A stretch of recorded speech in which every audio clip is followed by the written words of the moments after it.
Hi good morning. അപ്പോൾ നമുക്ക് എന്തൊരു നാടൻ തോരൻ ഉണ്ടാക്കിയാലോ? നല്ലൊരു ചുരക്ക തോരൻ.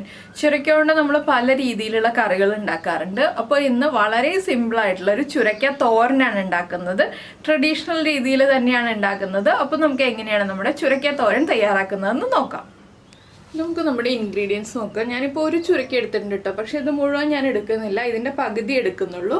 ഇതിൻ്റെ പകുതി വേണം. അപ്പോൾ ആ പകുതി ചുരക്കയ്ക്ക് വേണ്ട ഇൻഗ്രീഡിയൻസ് ആണ് പറയുന്നത്. ഒരു 8-10 ഉള്ളി, 2 പച്ചമുളക്. നമ്മൾ എന്താണെന്ന് വെച്ചാൽ ഈ ഒരു ചുരക്ക തോരനിലേക്ക് മുളക് പൊടി ചേർക്കുന്നില്ല, മഞ്ഞൾപ്പൊടി മാത്രമേ ചേർക്കുന്നുള്ളൂ. അപ്പോൾ നമ്മൾ ഈ ഒരു ചുരക്ക തോരനിലേക്ക് മുളക് പൊടി ചേർക്കുന്നില്ല, പച്ചമുളക് മാത്രമേ ചേർക്കുന്നുള്ളൂ. അപ്പോൾ ആ പച്ചമുളകിൻ്റെ എരിവ് എത്ര വേണോ അതിനനുസരിച്ച് പച്ചമുളക് എടുക്കുക. എൻ്റെ കയ്യിലുള്ള പച്ചമുളകിന് നല്ല എരിവുണ്ട്, അതുകൊണ്ട് ഞാൻ 2 പച്ചമുളക് എടുത്തിട്ടുണ്ട്. പിന്നെ ഒരു 1/2 കപ്പ് തേങ്ങ ചിരവിയത് എടുത്തിട്ടുണ്ട്, കുറച്ച് കറിവേപ്പില എടുത്തിട്ടുണ്ട്. ബാക്കി പൊടികളൊക്കെ നമുക്ക് ചേർക്കുമ്പോൾ പറയാം. അപ്പോൾ ആദ്യം നമുക്ക് ചുരക്ക ഒന്ന് കട്ട് ചെയ്ത് തോലൊക്കെ മാറ്റി ഉള്ളിലുള്ള സീഡ്സ് ഒക്കെ റിമൂവ് ചെയ്തിട്ട് ചെറിയ പീസുകളായിട്ട് കട്ട് ചെയ്തെടുക്കാം.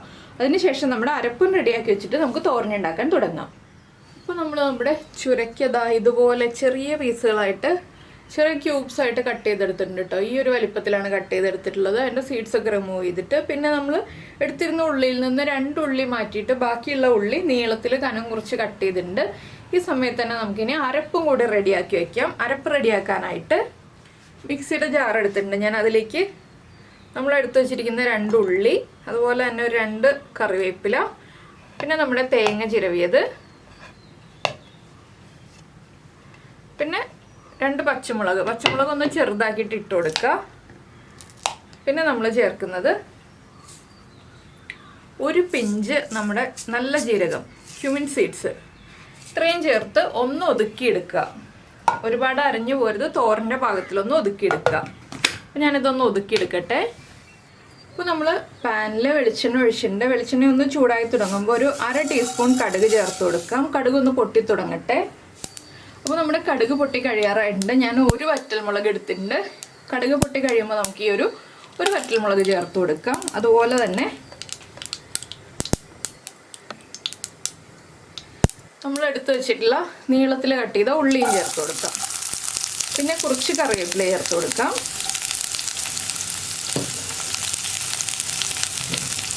ഇനി ഉള്ളി ഒന്ന് ചെറുതായിട്ട് വഴറ്റുക. ഒരുപാട് അങ്ങോട്ട് വഴറ്റേണ്ട ആവശ്യമില്ല. എന്താണെന്ന് വെച്ചാൽ നമ്മൾ ചുരക്കയും കൂടി ചേർത്തിട്ട് കുക്ക് ചെയ്യും. ഉള്ളി ഒന്ന് ചൂടായി തുടങ്ങിയാൽ മതി. ഉള്ളി ചൂടായി വരുമ്പോൾ നമ്മൾ ഇതിലേക്ക് ചേർക്കുന്നത് ഫ്ലെയിം കുറച്ച് വെച്ചിട്ട് ഒരു 1/2 ടീസ്പൂൺ മഞ്ഞൾപ്പൊടി ചേർത്ത് നന്നായിട്ട് ഇളക്കുക. പിന്നെ നിങ്ങൾ വാങ്ങിക്കുമ്പോൾ ഇളയ ചുരക്ക നോക്കി വാങ്ങിക്കുകയാണെന്നുണ്ടെങ്കിൽ നമുക്ക് വേഗം കുക്കായി കിട്ടും. വെള്ളം ഒന്നും തളിച്ചു കൊടുക്കേണ്ടി വരില്ല.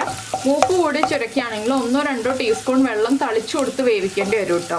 അത് നമ്മൾ കിട്ടുന്ന ചുരക്ക അനുസരിച്ച് വ്യത്യാസം വരും. എൻ്റെ കയ്യിലുള്ളത് നല്ല ഇളയ ചുരക്കയാണ്.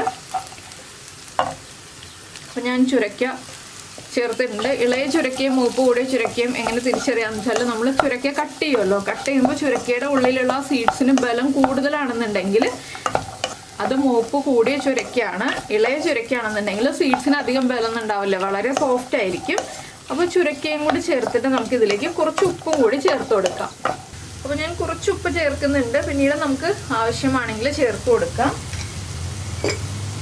ചെറിയ ബർണറിൽ വെച്ചിട്ടാണ് കേട്ടോ ഞാനിത് ഹൈ ഫ്ലെയിമിൽ വെച്ചിരിക്കുന്നത്. ഇനി നമുക്കിതെല്ലാം ചേർത്ത് ഒന്ന് മിക്സ് ചെയ്തിട്ട് ഒരു 5 മുതൽ 7 മിനിറ്റ് വരെ അടച്ചു വയ്ക്കാം. ചുരക്ക ഒന്ന് കുക്കായി കിട്ടിക്കഴിഞ്ഞിട്ടാണ് നമ്മൾ ബാക്കിയുള്ള കാര്യങ്ങളൊക്കെ ചേർക്കേണ്ടത്. അപ്പോൾ ചുരക്ക നന്നായിട്ട് കുക്കായി വരട്ടെ. കുക്കായി വരാൻ ബുദ്ധിമുട്ടാണെങ്കിൽ 1-2 ടീസ്പൂൺ വെള്ളം തളിച്ചു കൊടുത്തോളൂ. ലോ ഫ്ലെയിമിൽ അടച്ചു വയ്ക്കുക, ഹൈ ഫ്ലെയിമിൽ വയ്ക്കരുത്. അപ്പോൾ ഇനി ഇത് അടച്ചു വെച്ചിട്ട് ഒരു 2-3 പ്രാവശ്യം ഇളക്കി കൊടുക്കുക. അപ്പോൾ നമ്മുടെ ചുരക്ക കുക്ക് ചെയ്യാൻ വെച്ചിട്ട് ഒരു 7 മിനിറ്റ് ആയി. അത് സ്ലോ ഫ്ലെയിമിൽ ഇരുന്നിട്ട് ചുരക്ക കുക്കായിട്ടുണ്ട്. നമുക്കിനി ഇതിലേക്ക് നമ്മുടെ അരപ്പ് ചേർത്ത് കൊടുക്കാം. അപ്പോൾ നിങ്ങൾക്ക് അരപ്പിൽ മഞ്ഞൾപ്പൊടി ചേർക്കണമെങ്കിൽ ചേർക്കാം കേട്ടോ. ഞാൻ ചുരക്കയിലാണ് മഞ്ഞൾപ്പൊടി ചേർത്തത്. ഏതെങ്കിലും ഒരു കാര്യത്തിൽ മഞ്ഞൾപ്പൊടി ചേർത്താൽ മതി. ഇനി അരപ്പ് ചേർത്തിട്ട് നന്നായിട്ടൊന്ന് ഇളക്കി മിക്സ് ചെയ്യാം. അരപ്പ് ചേർക്കുമ്പോൾ ഒന്ന് ഹൈ ഫ്ലെയിമിലേക്ക് വെച്ചോളൂ. അരപ്പിൻ്റെ ആ ഒരു റോ ടേസ്റ്റ് ഒന്ന് മാറി വരാനാണ് നമ്മളൊന്ന് ഹൈ ഫ്ലെയിമിൽ വയ്ക്കുന്നത്. എല്ലാം ചേർത്ത് ഇളക്കി ഒരു 1/2 മിനിറ്റ് ഒന്ന് ഇളക്കി കൊടുക്കുക അരപ്പ് ചേർത്തിട്ട്. അപ്പോൾ ഈ ഒരു തോരൻ നിങ്ങൾക്ക് എല്ലാവർക്കും ഇഷ്ടമായിട്ടുണ്ടാവുമെന്ന് വിചാരിക്കുന്നു. വളരെ സിമ്പിളായിട്ടുള്ള തോരനാണ്. പിന്നെ ട്രഡീഷണൽ റെസിപ്പി ആയിട്ട് ചെയ്യാൻ താല്പര്യമില്ലാന്നുണ്ടെങ്കിൽ പച്ചമുളക് ചുരക്കയുടെ കൂടെ തന്നെ കട്ട് ചെയ്ത് ചേർത്തിട്ട് വഴറ്റി ചുരക്കയുടെ കൂടെ വേവിച്ചിട്ട് കുറച്ച് തേങ്ങ ചിരവിയത് മാത്രം ഇട്ടിട്ട് ഇതുപോലെ തോരനാക്കി എടുക്കാം. അപ്പോൾ നമുക്ക് ജീരകപ്പൊടിയോ ജീരകമോ ഒന്നും ചേർക്കാത്ത രീതിയിലും ചെയ്യാം. അല്ലെങ്കിൽ ജീരകം പൊടിച്ചു വെച്ചതുണ്ടെന്നുണ്ടെങ്കിൽ ഒരു 2 മിനിറ്റ് ജീരകപ്പൊടി ചേർത്തിട്ടും ഈ ഒരു തോരൻ ഉണ്ടാക്കാം.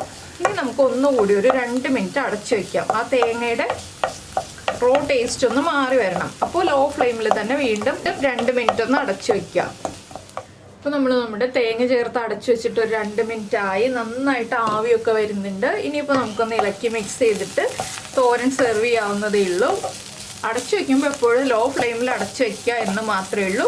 അപ്പോൾ നിങ്ങൾക്ക് എല്ലാവർക്കും ഈ റെസിപ്പി ഇഷ്ടമായിട്ടുണ്ടെന്നുണ്ടെങ്കിൽ ഒന്ന് ലൈക്ക് ചെയ്യാനും കമൻറ്റ് ചെയ്യാനും മറന്നു പോകരുത്. അതുപോലെ തന്നെ നമ്മുടെ ചാനൽ ആദ്യമായിട്ട് കാണുകയാണ്, നമ്മുടെ വീഡിയോ പ്രസൻറ്റ് ചെയ്ത രീതിയൊക്കെ ഇഷ്ടമായി എന്നുണ്ടെങ്കിൽ നമ്മുടെ ചാനലൊന്ന് സബ്സ്ക്രൈബ് ചെയ്ത് സപ്പോർട്ട് ചെയ്യണേ.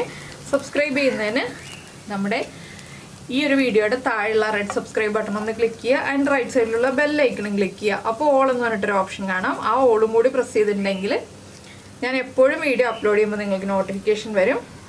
അപ്പോൾ നമുക്ക് നമ്മുടെ അടുത്തൊരു റെസിപ്പിയുമായിട്ട് അടുത്ത ദിവസം വീണ്ടും കാണാം.